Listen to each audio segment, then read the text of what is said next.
சிம்பிளா, ஈஸியா கருவேப்பிலை, கொத்தமல்லி தொக்கு எப்படி பண்றதுன்னு பார்க்கலாம். 2 வாரம் வரைக்குமே கெட்டு போகாது. சாதம், இட்லி, தோசைக்கு அவ்வளோ சூப்பரா இருக்கும்.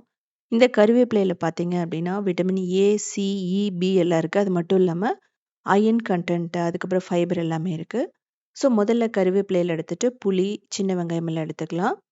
இதுக்கப்புறமா நல்லெண்ணெய் ஊத்திட்டு, நம்ம சின்ன வெங்காயம், வரமிளகாய், இஞ்சி, பூண்டு இதெல்லாம் போட்டுட்டு, நல்லா ஓரளவுக்கு ப்ரௌனா வர வரைக்கும் வதக்கணும். சின்ன வெங்காயத்திலேயே வந்து பார்த்தீங்க அப்படின்னா, ஹேர் குரோத்துக்கு உண்டான எல்லா சத்துக்களுமே இருக்கு.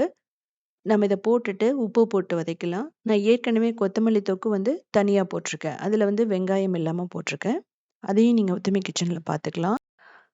சின்ன வெங்காயம் கிடைக்கல அப்படின்னா, நீங்க பெரிய வெங்காயம் கூட போட்டுக்கலாம்.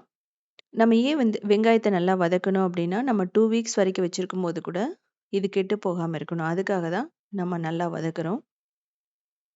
இப்போ வந்து கறிவேப்பிலையும், கொத்தமல்லியும் போட்டுக்கலாம்.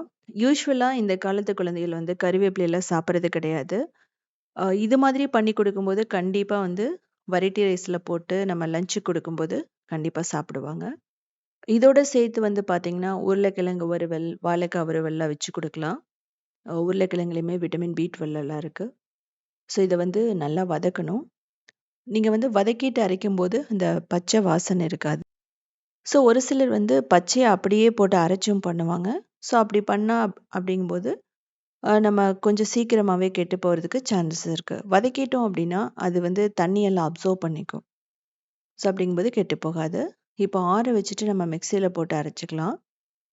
இது வந்து நீங்க தண்ணியே ஊத்தாம தான் அரைக்கணும். ஸோ இத அரைச்சதுக்கு அப்புறமா, நம்ம ஏற்கனவே கரைச்சு வச்சிருந்த புளி தண்ணிய ஊத்தி நம்ம அரைச்சுக்கலாம். ஸோ நீங்க கரகரப்பாவும் அரைக்கலாம். இல்ல அப்படின்னா ஃபைனாவும் அரைக்கலாம். இந்த மாதிரி தான் இருக்கணும். ஸோ இதுக்கப்புறமா நம்ம திரும்ப வதக்க போறோம்.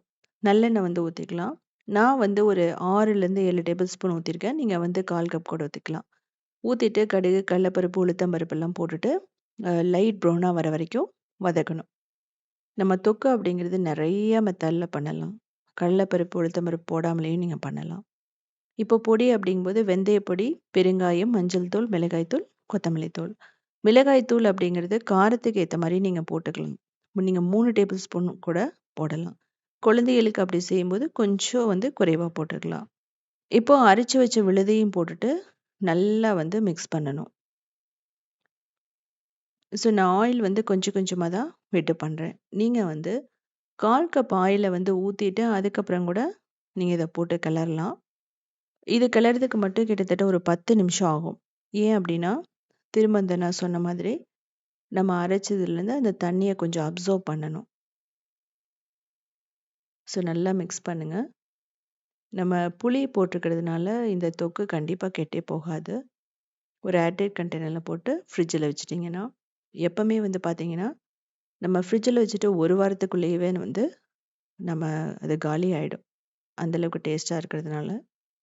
இட்லி, தோசை, பணியாரம், ஊத்தப்பம் எல்லாத்துக்குமே நீங்க அத வச்சு சாப்பிடலாம். இப்ப பார்த்தீங்கன்னா தெரியும் நல்லா திக் ஆயிடுச்சு. ஸோ ஆறுனதுக்கப்புறம் நீங்க ஒரு ஏர்டைட் கண்டெய்னர்ல போட்டுருங்க. ஸோ இதே மாதிரி சிம்பிளான யூனிக்கான ரெசிபீஸ் வேணும்னா, நீங்க உத்தமி கிச்சன ஃபாலோ பண்ணலாம். இதுலயே வந்து 1800 ரெசிபீஸ்க்கு மேல இருக்கு. அது மட்டும் இல்லாம கிரியேட்டிவ் வேர்ல்டுன்னு இன்னொரு சேனல் இருக்கு. 15 இயர்ஸ்க்கு மேல ரன் பண்ணிட்டுருக்கோம். அதுலயுமே 2000 ரெசிபீஸ் இருக்கு.